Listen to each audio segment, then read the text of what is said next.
Hello, everyone. Is I hollow red, even though I'm wearing blue? Out to Power Man, aka Captain America of Harlem. But I'm here because Super Bowl is a week away, and my boy Utree put up one of his great haters guide to the Super Bowl. And in this, he's gonna break down what every team that lost did wrong. Make fun of them, including my beloved Tampa Bay. So that's what. Are we?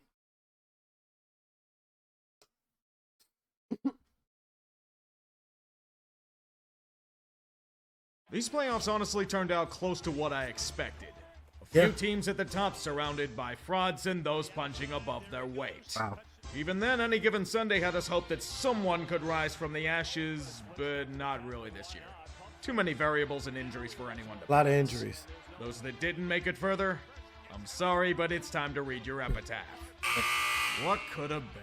Miami. That's the only thing I'm thinking after this one. Vince. Buffalo was oddly off throughout this match. They were trying to hand Miami a hilariously embarrassing loss at home. With all the narratives and emotion in the world, yet they still couldn't capitalize. They were too battered by injury on the offensive front. Even with the lead in the second half, the Bills escaped themselves. It's a damn shame, but it was a near Miami impossible had that task game. with Skylar Thompson under center. Miami had that The game. Dolphins have a healthy Tua. They probably win this one, which makes this season feel lost. So much hope at the beginning of the year only to have it all fall apart at the worst possible time. Josh Boyer's defense was part of the problem, and he's been canned. Just hope Tua doesn't have any lingering effects from those concussions. If he does, your Prayers ass up is for in the Tua. jackpot. It's one thing to be without your best weapon on the field of play. It's another entirely to be closer to victory than you ever expected, yet still come up short. There's a dignity in being slaughtered. You don't get your hopes up. You acknowledge you were completely outmatched and move on. But when you're competitive, dare I say the better team, it's a brutal way to go out. Yep. The Ravens chant nevermore and croaked like Poe in an alleyway.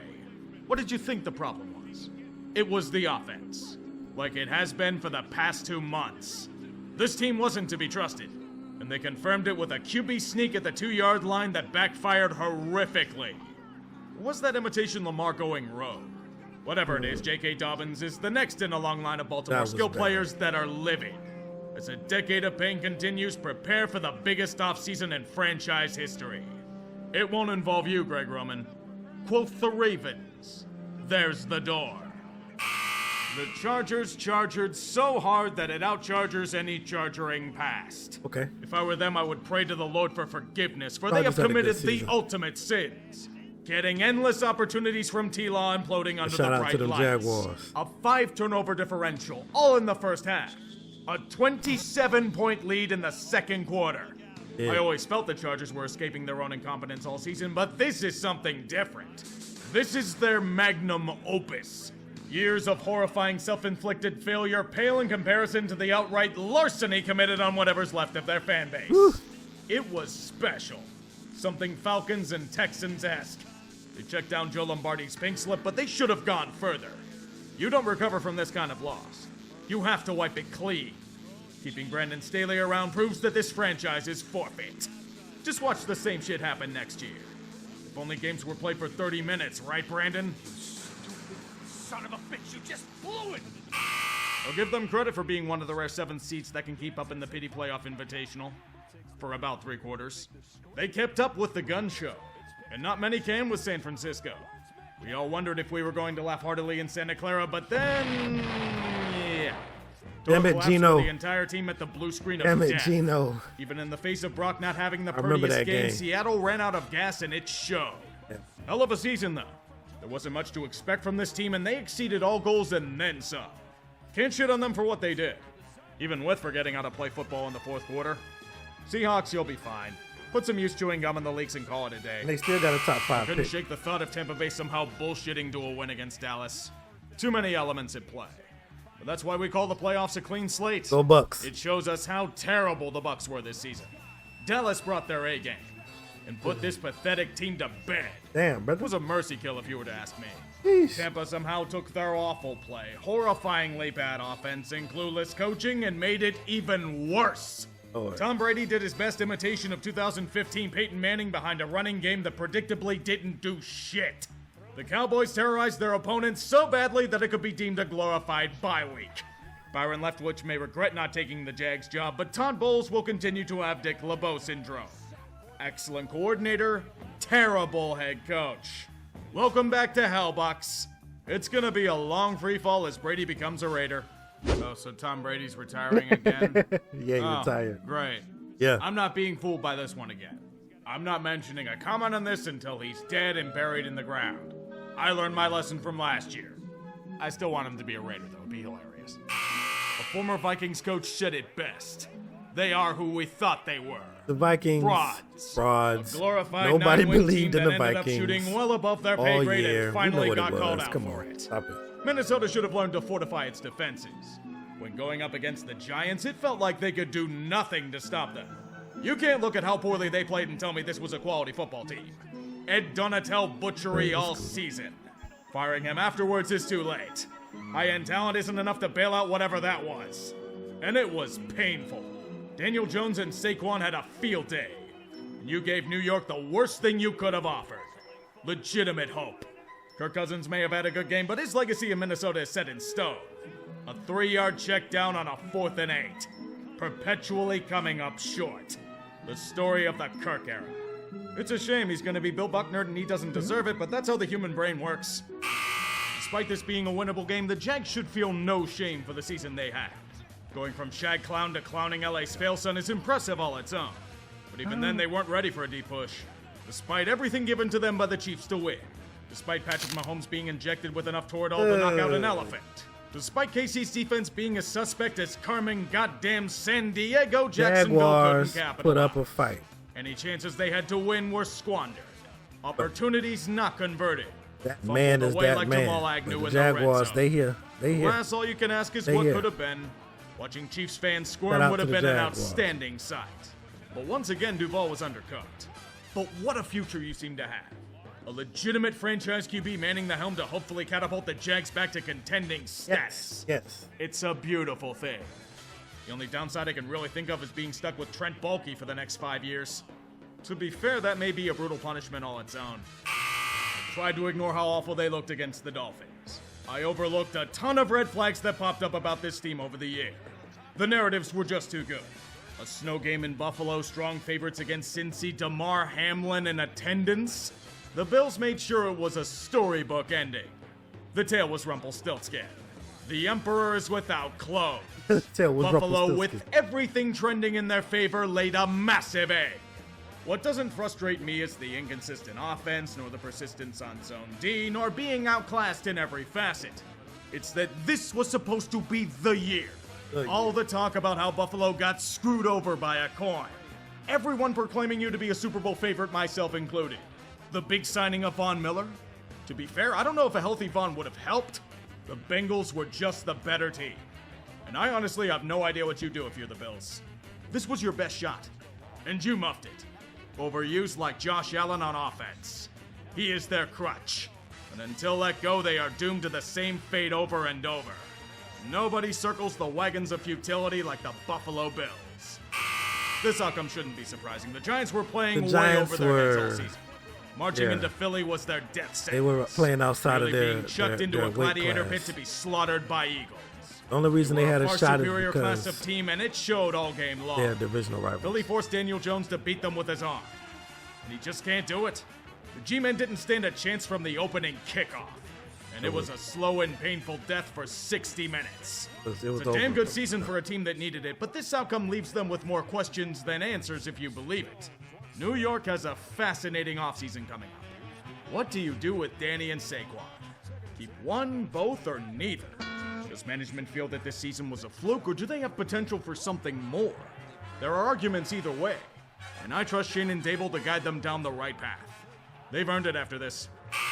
Congratulations, your team still can't make it past the second round of the playoffs.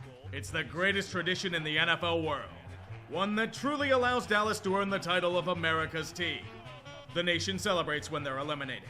Best of all, it was in a game that the Cowboys could have easily won.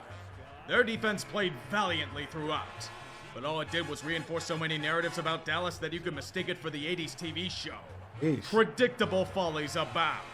Defensive players holding their ground for the offense to do whatever the hell it was pretending to attempt. Dak Prescott knew this was a legacy-defining game, yet fell apart when it mattered. Ooh, that was a great Cowboys catch. I remember that if you one. think about it. Any situation where you need your absolute best, Dallas falters. And everyone knows nothing's going to change. That was a close game. The same old things That are was a going to pretty keep good popping up game. in the future, which includes the most hilarious play to end a game since Dak running a QB sneak up the middle with no timeouts. Oh, I No, remember he's that. not the Black Kirk Cousins. That comparison's insulting to Kirk. The gods have a cruel sense of humor. They'll build up teams and give them a false sense of confidence only to humiliate them in big moments. I had a feeling this was going to happen to Cincy.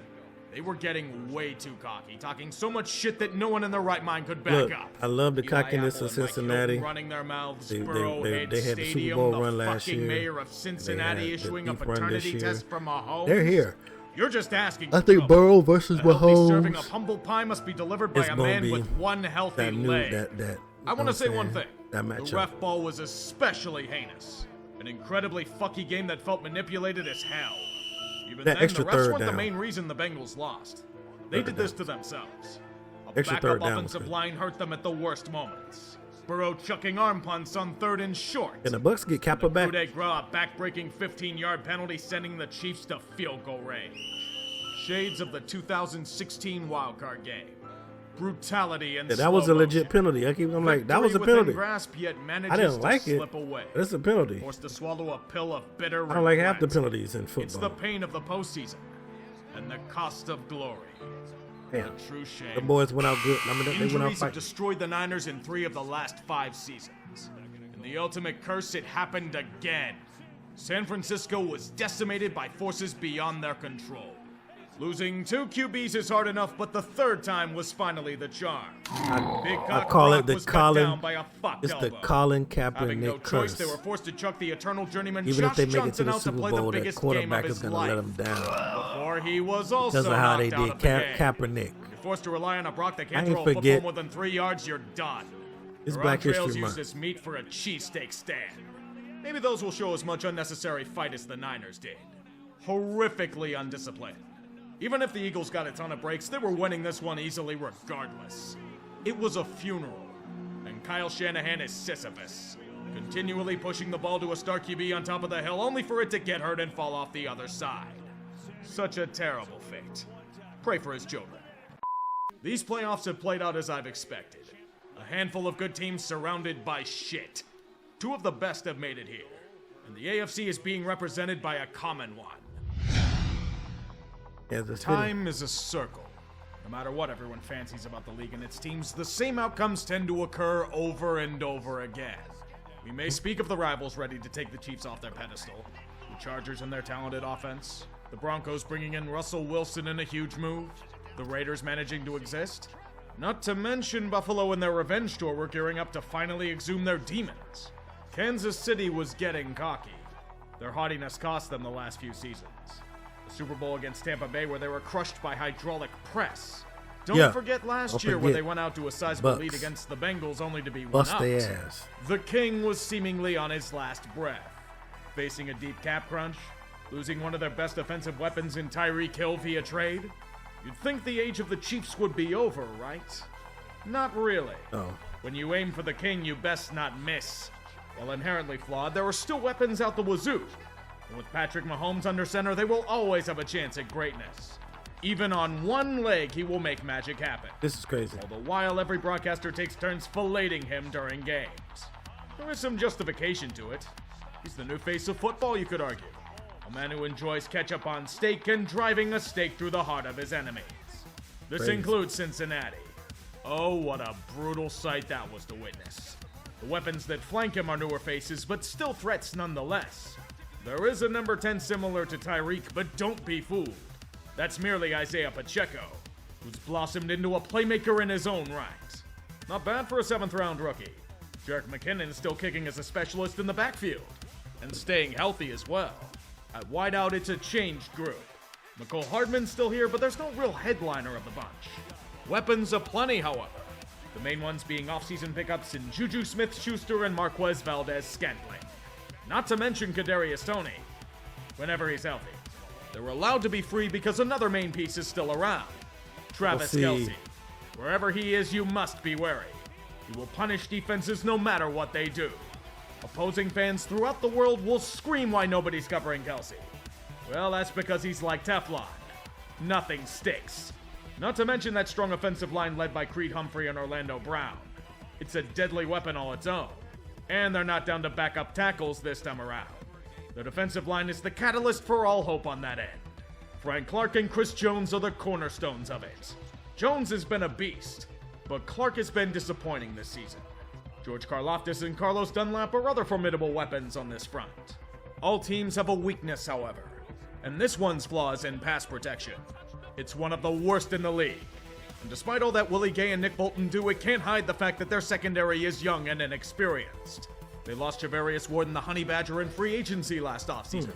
And L'Jarius Sneed suffered injury in the game against I'm gonna Cincy. be honest with y'all. So if he's not healthy, they'll have to rely on Jalen Watson, Trent McDuffie, Justin Reed, and Juan Thornhill to man the fort. Not exactly striking the most fear into defenses. You shouldn't scoff at them, however. Kansas City is in a position where it does its best. Hungry. Looking to upend those that doubt them. We made that mistake earlier, and we've suffered the consequences for it. The Chiefs will be going to their 3rd Super Bowl in 4 years. As that happens, Andy Reid eats the doubters of this team in the form of a delicious cheeseburger. This will be his 4th trip to the big game, and perhaps his 2nd ring in the process. To get that, however, he'll have to go up against a foe he knows very, very well. This is one of the few times where we will willingly go back to 2020. It was a year of hell, especially for the Eagles. To the glory of every division rival in the NFC East, Philly was terrible. Carson Wentz collapsing under the weight of Doug Peterson and his own propensity for hero ball. Years upon years of drafting fuck-ups. A flawed roster with next to no hope on the way. Howie Roseman about to be deservedly roasted on an open fire. Just under 3 years after a Super Bowl win, they were relegated to accusations of tanking in their final game against Washington. After such a disaster, things needed to change. And Peterson was cast into the abyss for both losing the plot and losing a power struggle. That's the only thing that would concern me bleak for if the I'm an Eagles, Eagles right? fan. A bunch of baffling moves would usually against the signal the Giants, doom who- of all involved. They're not even a good team. However, Philly chose to unleash their deadliest weapon. They're against the Giants Conversion to Satanism. and Delving into the dark arts, Roseman team found that ways to didn't have take a a terrible quarterback. situation and save it from falling into a precipice. I would advise against making draft day trades with him. They tend to usually work out in Philly's favor. A quarterback, he's found his prize. Many questioned him drafting Jalen Hurts. He was cast off from Alabama. You have Carson Wentz. His upside at the NFL level is rather limited. That was until this year. In 2022, he burst from the doldrums to become one of the upper-tier QBs in the league. A weapon with a surprisingly accurate and potent arm. A man blessed with maneuverability and finesse in his feet. A true dual-threat option. And oh, the weapons he has to choose from. Try running back, where he not only has Miles Sanders, but the spiritual successor to Darren Sproles in Boston Scott, and a third formidable option in Kenneth Gainwell. Try tight end, where Dallas Goedert has taken the reins from a traded Zach Ertz to become an ever-important safety valve for Hurts. But wide receiver, that's where they really shine. Philly finally hit on a drafted wideout. I know, it's stunning. Jalen Reagor and J.J. Arcega-Whiteside busted so Devontae Smith could fly. And catch incredible passes. And become one of the best wide receivers in the game. He doesn't get enough attention. You know why? Go back to draft time. Jacksonville breaking the bank for Christian Kirk opened up an opportunity. A legitimate headliner was ripe for the taking. And Philly refused to look a gift horse in the mouth.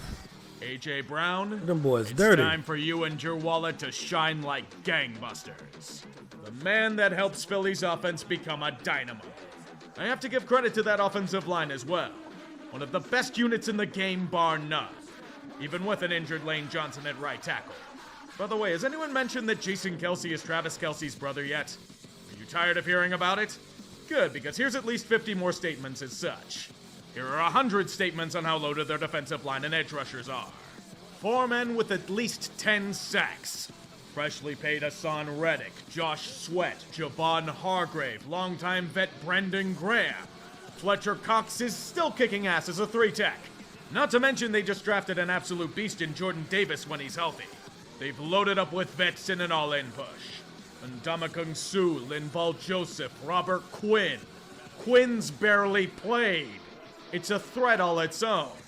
At linebacker, TJ Edwards and Chargers refugee Kaiser White man the fort, but in the secondary, it's another all-in push. Over the past few years, trades and acquisitions for the likes of Big Play Slay, James Bradbury, and Chauncey Gardner-Johnson. That defense, Not they to get after mention the homegrown quarterback. talents like Avonte Maddox and Marcus Epps. Thanks for Epps, Minnesota. Philly is no longer the Rocky Balboa clone they were the last time they were here. They're a legitimate juggernaut. A team that's crushed nearly everyone that stood in their path. It may have been a ridiculously easy road to get back here, but the road still must be traveled regardless. It's also a chance of revenge against the man that was a symbol for past failures in Andy Reid. Him and Donovan McNabb were enemies of the state for a long time. And while both Reid and the team have experienced success since parting ways, revenge is always desired. So what'll it be moving forward? A Kansas City barbecue or a Philadelphia nightmare? Only one way to find out. KC. Any given Sunday is what everyone says. I got We've KC. seen it happen over and over throughout the regular season, but these playoffs have been rather predictable. Although I kind of expected it. To me, Kansas City's secondary is just too weak to make a huge difference against Philly's passing attack. Their defensive line must get pressure to have any chance. I don't know if they can here. Cincy's O-line was weakened, but Philly's is still formidable. By that alone, I'm going with the Eagles to win. Is it really a jinx? All I know is that we'll be so tired of the storylines, we'll be dying for the game to start. Hey. Hey, man. Like I said, I got ding, Kansas City Chiefs. I don't know why. Chiefs. Tell me.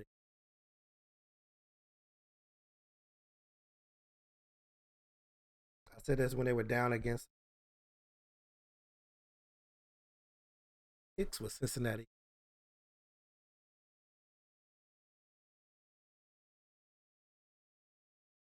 Pick them. Something's going.